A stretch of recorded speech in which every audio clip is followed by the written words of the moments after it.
Greetings and salutations, everyone. Samus here, and I have recently been asked to talk a little bit about the hardcore, what are my tips and tricks and suggestions, how do I find success on the hardcore, etc. So I recorded a really long video and decided I wanted to try to record something a little bit more concise, a little bit more condensed. So we're taking a second track at this, and I've decided that it basically boils down to 6 main points. You need to check your quest log and your challenges before you take a level, every single level. So for example, before taking level 10, you want to make sure that every quest below level 6 that you want to do, for example, is done, because you have a 4-level lockout on the hardcore. And you want to do that every level. So before taking level 9, or before taking level 10, you want to check your level 5s. Before taking level 11, you want to check your 6s, etc. Right? You want to just make sure that before you level, that you've, at the very least, you've knocked out every quest that you wish to do below that level range. It doesn't mean you can't skip quests. So for example, I've left it right here at Temple of Elemental Evil to show you that I skipped Temple of Elemental Evil Part 2. If we look up here a little bit higher, you're going to notice that I skipped Terminal Delirium. Some people out there didn't skip these quests. They know them a lot better than I do and were comfortable knocking them out. I'm not that comfortable with them, so we didn't do them. Pip was really not comfortable with them because he is experienced with them and didn't want to push any buttons there. Number 2 would be check the challenges. So, challenges are a little bit weird animals, right? So, like, when you go and click on them, it puts up this level range, and it can be difficult to really understand what you're kind of looking for here, right? However, if you start in LFM and you start digging around a little bit, I think these are level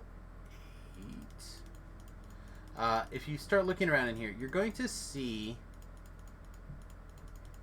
I think they're 8, maybe they're not. You'll start to see that the challenges do show up in here. But they don't show up in a particularly useful manner, in my opinion, and they're hard to tell. But if you look around, I remember thinking level 8, maybe level 6? Oh, no. Anyway, they're in here. There's one, behind the door. And whatever it says in here, right, is the minimum level. So you can go 4 levels above this to get into there. So if I wanted to do Kobold Chaos behind the door, you can do them at level 10. Okay, and you just got to keep checking, because they change all over the place. There's often like 1 or 2 outliers, like they don't come in big chunks, like you just don't do all the challenges at level 10 necessarily, because you're going to find that, oh look, there's going to be one that you can do at level 12 or whatever, right? So you just kind of got to check in a bunch of different ways to see. I don't know if it's on the wiki necessarily has like a minimum level on them, and maybe that should be something that we get added. The build. I want to talk about the build for a second. You want to be playing something that is incredibly familiar to you, so you don't have to spend time thinking about the build while playing. You only want to be focusing on the playing while playing. What do I mean? So like this build, for example, is a build that I'm not very comfortable on. I don't know the cooldowns. I don't have a sequencing. Stuff like that, right? So for me, this build is an extra challenge because of that. I'm constantly keeping an eye on not just what's going on in the quest, you know, what monsters are here, do we have debuffs going on, sorry if I slammed in the microphone, etc.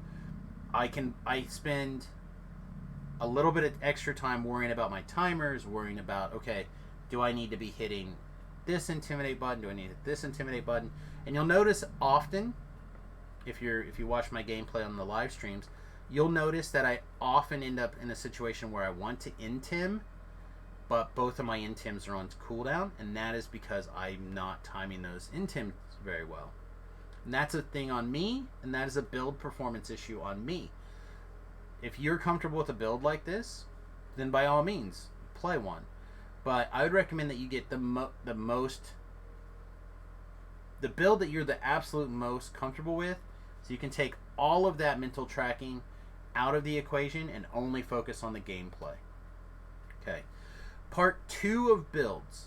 Okay, part 2 of the builds, depending on your goals and what your goals happen to be, you can get away with playing, I'm going to call them skilled characters, and you don't have to play them as nearly as much or as difficult as other builds. And what do I mean by that?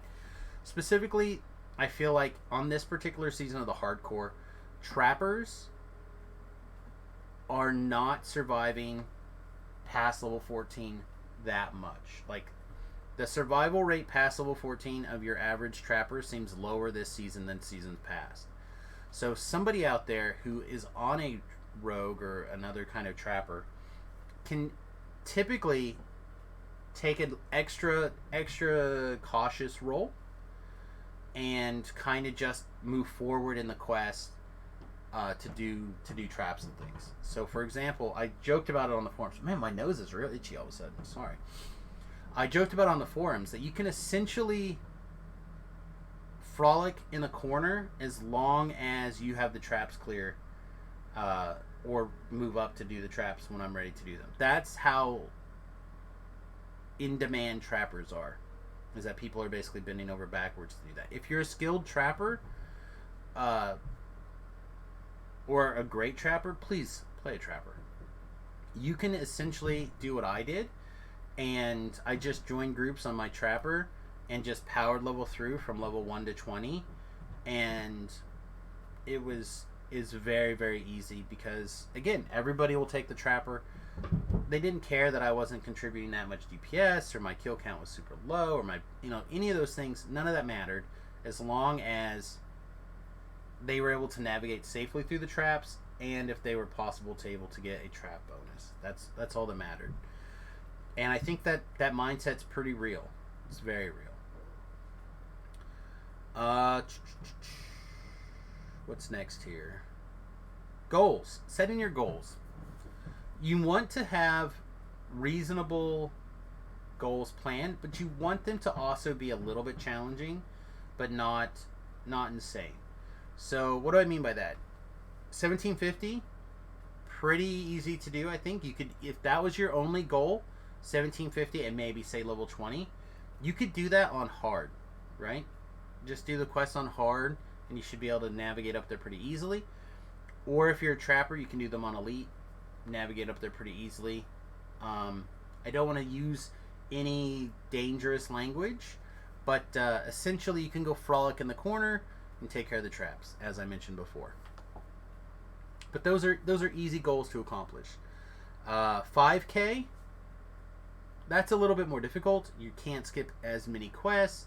You need to do most of them on elite, and you need to be hyper aware of what's going on just to make sure you don't get got. But it's doable, right? You can skip several quests as long as you're willing to go a little deeper into those epic levels. I think we kind of might be getting my two videos mixed up here, but skipping like power play or schemes of the enemy or something like that can easily be made up by going a little bit deeper and doing like House of Death Undone that you normally wouldn't do before your 5K or etc., right?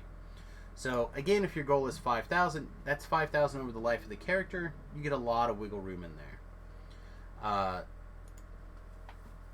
The 10 or 20 Reaper points, in my opinion, those are things that you need to plan on earlier, and you want to try to get your Reaper points as you're doing heroics until you get to the point where you're content to move on. Around level 17 or so, which would be quest level like 14, 15, 16, something in that ballpark, Pip and I reached our 10 Reaper points, and we were able to stop doing Reaper and just do elites to the rest of the way to 20 for the 5,000 plus favor. And what that does for you is it lets you step the game down a notch, right? And it gives you the 10 Reaper points for when there are quests that you do want to do on Reaper that are normally super easy, right? So like, I don't think had to do a Sharn Welcome on Reaper, but we chose to because it's a quest that we felt was pretty easy to do. The same thing for, a couple of those other Sharn quests, for example, that we feel really comfortable on, but then things that are much more difficult or much more of a pain, we just did on elite. Totally fine. I guess why we're talking about quests and goals and favor and stuff, getting something from the quest is better than getting nothing. So the quests that I skipped are not particularly useful for showing this off, but Temple of Elemental Evil I did on, or part 2 I didn't do at all, right? If I could have gotten anything from it, even on a casual, I would be ahead of where I am now by 10 points, which, or 5 points, or whatever it would be. And that's a big deal. Like, those things add up very quickly. So having just a little bit more from there makes sense. The other thing that I want to make a note of is you can do things on a lower setting with plans to come back and revisit.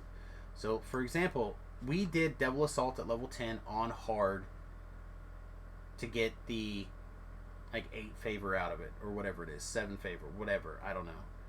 And then we came back later, much later, I think around level 24 perhaps, and we did Devil Assault on Epic Elite. So we ended up getting the full favor out of the deal, but we grabbed some right away. Similar situation, hopefully, will be happening up here with the Fall of Truth, right?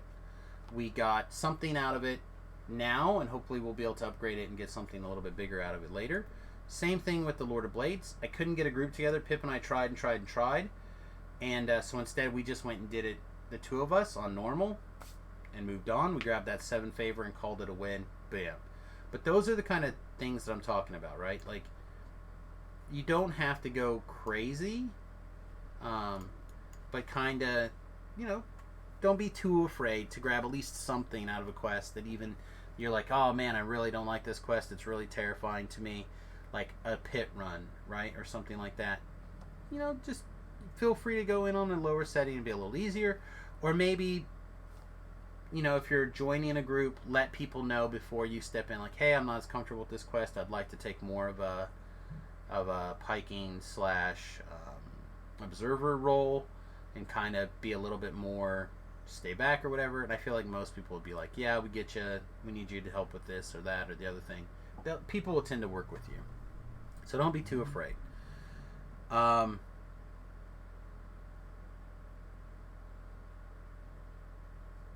have another note here that I can't read what it was. It looks like Team Maker, but that's certainly not something that I wrote down. I do want to take a second, I suppose, and talk about gear and when to kind of take more time and energy to focus on farming your gear than not. And in my mind, that tends to happen around Ravenloft and Sharn. And the reason why those two things are kind of important is you're spending most of your time in that level range where you can use the gear from Sharn and Ravenloft, and you're going to have a large time investment in that stuff. And the reason it's really important is because Ravenloft is so spread out at level 10, level 11, level 12, level 13, I think, right?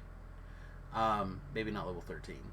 But there's such a wide range in there that puts like an interesting cap on your leveling process until you make sure that you have the gear that you're looking for.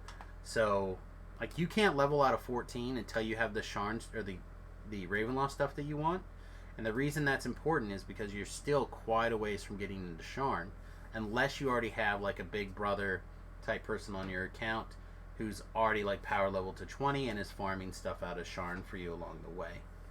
It's really hard to get some of that stuff that you normally take for granted just putting on at level 20 and going. The last thing I kind of want to talk about, I suppose, is self-awareness. And this, I think, is the most important part of the hardcore server, is knowing when you need to stop, when you need to take a break. The moment you become complacent, the moment you are more distracted by whatever else, you need to get up, take a break, walk around, maybe log off for the day, whatever it is. You can't maintain perfect play all the time. And you need to recognize when your mind has reached a point where you are no longer at that safe part on the hardcore. Go over to live servers, play over there, have a good time, get murdered to your heart's content. That's what I've been doing in the evening, in the evenings lately. Is when Pip's done, I switch over to the live server and just go screw around over there and let that kind of stuff happen get it out of the system, so when I come back to the hardcore server, I'm refreshed, I'm focused, I'm ready to pay attention to what's going on. Alright, well I think that's it. Just to kind of a quick summarize, check challenges and quests before you level. Make sure your build is something that you're extremely comfortable on, so you don't have to waste time worrying about it. Set your goals, check them often, don't be afraid to move them, and have a plan for accomplishing those goals. And maybe break the goals up into smaller chunks if you'd like. That I see a lot of people do that. They'll have like a Reaper character, they'll have a favorite character, they'll have, you know, like a 1 to 20 character, like a solo character, whatever. Break those goals up, break them down. Don't worry about it, and be self-aware. Right, those are like the top 5/6 things that I'd recommend. Something I talked about briefly in the other video that I didn't write down, so I'm going to go ahead and talk about it really quickly, is tapping into the DDO store. If you consider the DDO store points a resource that you're welcome to spend because you're going to be earning first-time bonuses and whatnot on the server as you go through, you could probably, in my opinion, count on like an easy 500 or 600 DDO points out of the hardcore server. In my opinion, which means, especially for me, that first week or so, I'm not afraid to buy this like a tome when it's on sale. Right? Some people buy more. I always buy one, depending on what my character is. If it's a wizard, I'll buy +4 int tome. If it's something like what I'm doing right here, I bought a +4 con tome. I don't tend to buy much more than that, but I do have a tendency to put characters in a +4 tome of whatever their importance is.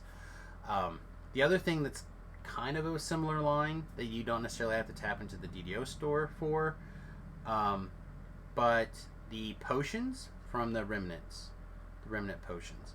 I find these to be extremely useful for a lot of situations. They don't cost that much. You can get equivalent stuff out of the DDO store, but there's an in-game resource that you can use to cash it in. And it's probably smarter than, you know, spending 10,000 fragments to try to turn around, but I can't get my character to turn today. There we go. The camera to turn. But it's probably smarter than saving up to buy war paint for your bear. Just saying. But I'll also mention that I do tend to tap the DDO store for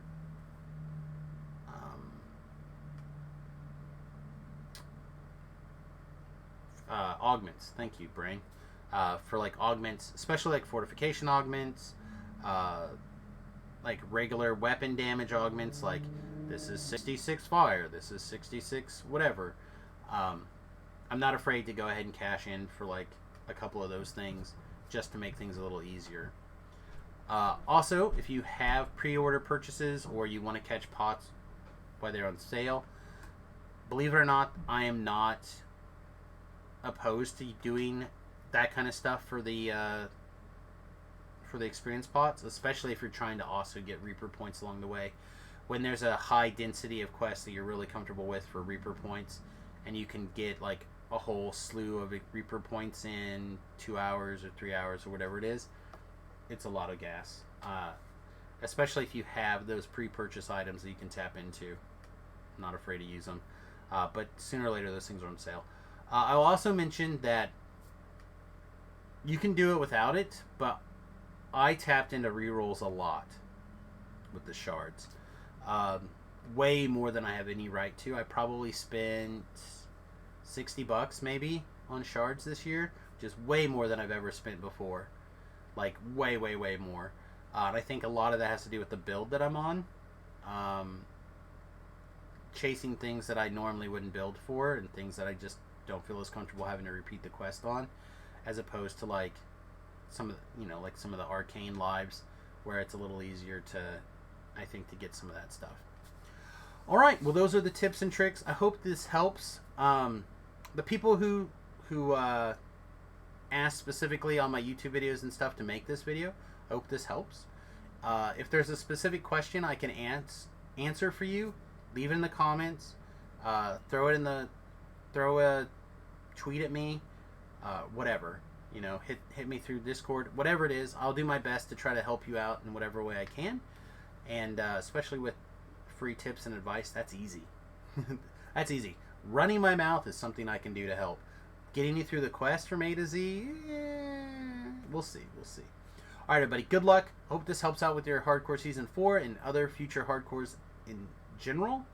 But if you need me, I gotta go rustle Pip up so we can go get some more Reaper experience. All right, everybody. Peace, much love. We'll see you guys soon. Toodles.